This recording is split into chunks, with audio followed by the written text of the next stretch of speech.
گوہر تو سوچ بھی نہیں سکتی تھی کہ چیئرمین صاحب بلا کر اس کی اتنی بڑی واٹ لگا دیں گے. وہ تو اپنی دنیا میں خود ہی بڑی آپ بنی پڑتی تھی، لیکن ابھی شان کی شکایت پہ اسے چیئرمین صاحب نے اپنے پاس بلایا تھا اور اپنی غلطی وہ مان چکی تھی.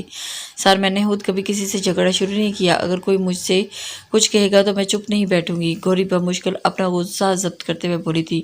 اس ڈپارٹمنٹ میں اور بھی اسٹوڈنٹ ہیں اور ان کے ساتھ تو ایسا نہیں ہوتا. ایک آپ ہی واحد ہیں جو سب کو نظر آتی ہیں. نو مس گوہر، کچھ آپ کا بھی فالٹ ہے. آج بھی شان کے ساتھ آپ نے کوئی مس بہیو کیا ہے. چیئرمین کا ذرا زور ایک ہی بات پہ تھا. سر، پوری کلاس گواہ ہے، جھگڑا میں نے نہیں، شان نے شروع کیا. آپ کسی سے بھی پوچھ لیں. گوہر کچھ تنک کر بولی تو وہ ایک ہی بات کی رٹ سن کے تنگ آ گئی تھی. طوائفوں کی گواہی کوئی نہیں دیا کرتا. گوہر آرا کمیٹی آپ کو ایکسپیل کرنے کا فیصلہ کر چکی ہے. چیئرمین صاحب کے الفاظ سے یہ پگھلا ہوا سیسا جو گوری کی سماعتوں میں انڈیلا گیا تھا. سر، آپ گوری سے کچھ بولا ہی نہیں گیا. اسے دکھ اس بات کا نہیں تھا کہ اسے نکال دیا گیا ہے. تکلیف سے چیئرمین صاحب کی بات نے دی تھی. تو وائفوں کی کوئی گواہی نہیں دیتا. وہ استاد تھے، ایک باعزت عہدے پہ تھے. انہوں نے یہ الفاظ کیسے ادا کیے؟ آپ مجھے ہیومیلیٹ نہیں کر سکتے سر. میں جانتی ہوں آپ شان کے خاندان کے اثر رسوخ کے آگے مجبور ہیں، لیکن آپ سے اس بات کی امید نہیں تھی مجھے. گوری نے کہہ دیا. آپ جا سکتی ہیں مس گوہر. چیئرمین نے اس سے نظریں ملائے بنا ہی کہا تھا.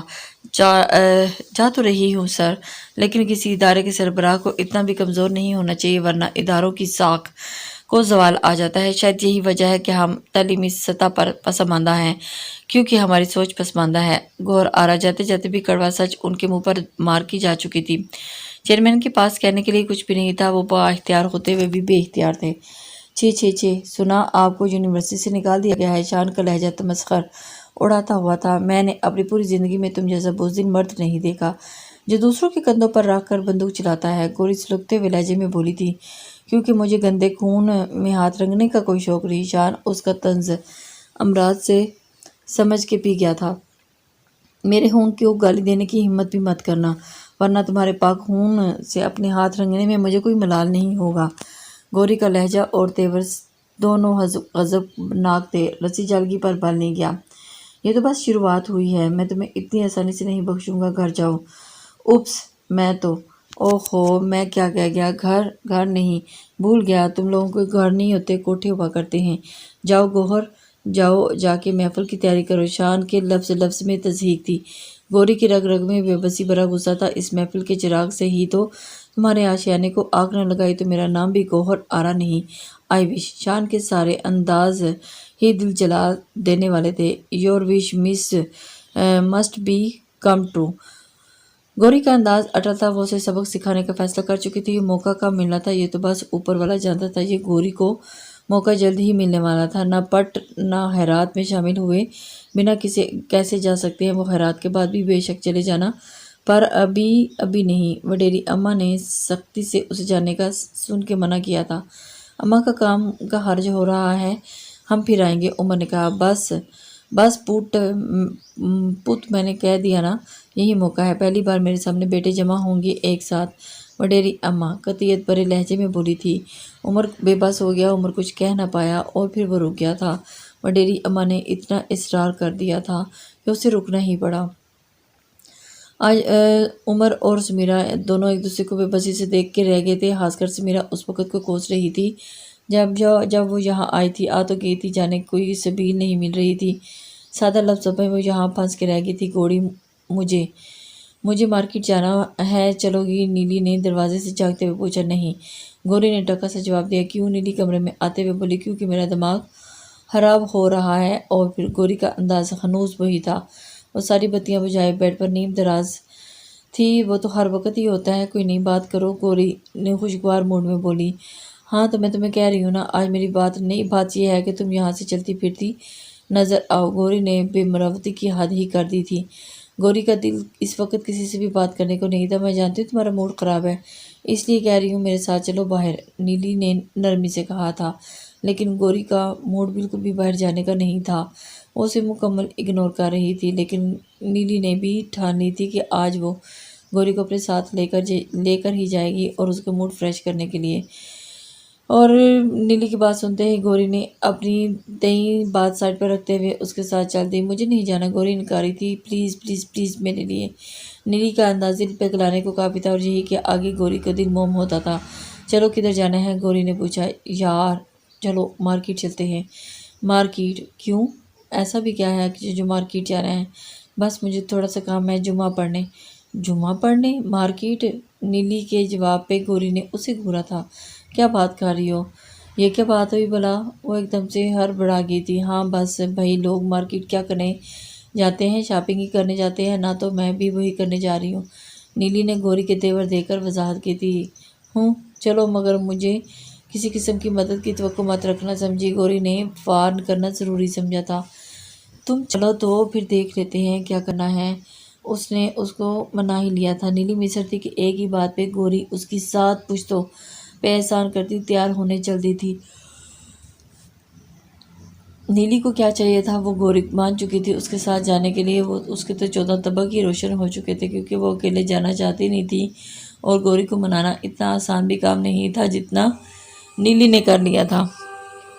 میٹھل گھر بتا دیا میں نے، نہیں آ سکوں گا۔ ہیرات پہ میر زریاب نے گاڑی سے اترتے ہوئے پوچھا تھا۔ وہ اس وقت شہر کے سب سے مشہور شاپنگ مال کے سامنے موجود تھے۔ جی صحیح بتا دیا، میٹھل نے تابعداری سے کہا۔ سیل فون بجنے لگا تو میٹھل نے زریاب کی طرف بڑھایا۔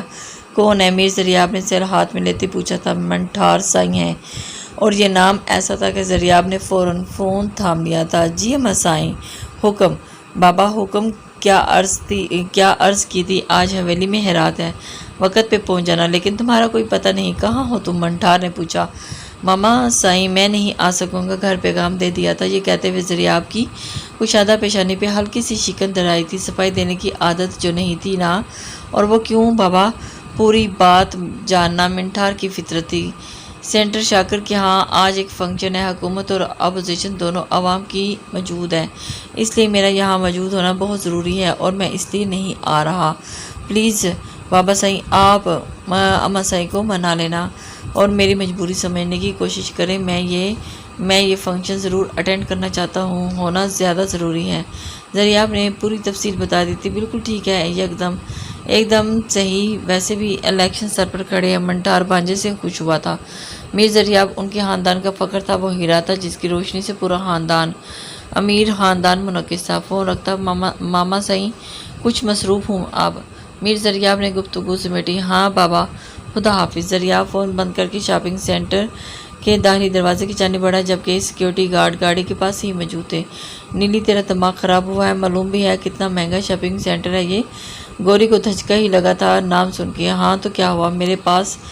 نیلی مطمئن تھی۔ اتنی عیاشی کس خوشی میں سوجی رہی ہے؟ گوری نے تیکھے لہجے میں پوچھا۔ بس کبھی کبھی دل کی مان لینی چاہیے، اور اسی لیے نیلی کے انداز پہ گوری کو غش آ گیا تھا۔ ویسے بھی مائیگرین نے جان عذاب کر رکھی تھی، اور وہ بس نیلی کا دل رکھنے کی خاطر یہاں چلی آئی تھی، اپنے دل کو بہلانے کے لیے۔ اس کا بس نہیں چاہ رہا تھا کہ وہ جلدی سے واپس چلی جائے، لیکن پھر بھی نیلی کی خاطر وہ وہاں پہ شاپنگ مال پہنچ آئی تھی۔ اب اتنے پیسے کہاں تھے؟ ادھر کہاں جا رہی ہو؟ وہاں ساری میل ایکسیسریز ہیں، گوری نے ٹوکتے ہوئے کہا تھا۔ ہاں تو مجھے تو وہیں جانا ہے۔ نیلی آج اسے حیران کر دینے والی تلی ہوئی تھی۔ کس لیے؟ گوری نے سمجھی سے پوچھا۔ ہاں بس ہے تو مجھے گفٹ لینا ہے۔ کس کے لیے گفٹ لینا ہے؟ ارے بھائی میل ایکسیسریز میں، نیلی نے بتایا۔ اچھا الہی خیر، کس کے لیے؟ اور وہ کون ہے جس کے لیے آپ نے؟ سائم کے لیے۔ سائم؟ نیلی تو پاگل ہو گئی تھی، اس سائم پہ اپنے پیسے خرچ کر رہی تھی، اور ایک نمبر کا فلرٹ انسان ہے۔ ہو کیا ہے تمہیں نیلی؟ گوری سمجھ نہیں آ رہا تھا۔ اچھی بلی لڑکی ہو، کیا ہو گیا ہے؟ میں بس اس پہ کوئی پیسہ نہیں خرچ رہی، بس حساب برابر کرنا چاہتی ہوں، نیلی نے تحمل سے کہا۔ کیسا حساب؟ میری سالگرہ پہ اس نے مجھے تحفہ دیا تھا، اب میں اسے تحفہ دوں گی، بس کہانی ختم، اس کے آگے کچھ بھی نہیں۔ وہ اپنے بارے میں سب کچھ بتا چکی تھی، اور اپنے دل کی بھی اسے سنا چکی تھی۔ ٹھیک، تم اس کے ساتھ اپنا حساب ختم کرنا چاہتی ہو، یعنی کہ اس کے احسان نہیں لینا چاہتی؟ ہاں یار، میں کیوں اس کا احسان لوں؟ اس نے مجھے سالگرہ پر تحفہ دیا تھا، اور مجھے وہ بہت ہی اپنے اوپر ایک بوجھ لگ رہا ہے، نیلی نے بتایا۔ بی بی سائم کوٹھے پر آنے والا ایک تماشائی ہے، اور تماشائی جب داد کے بجائے تحفہ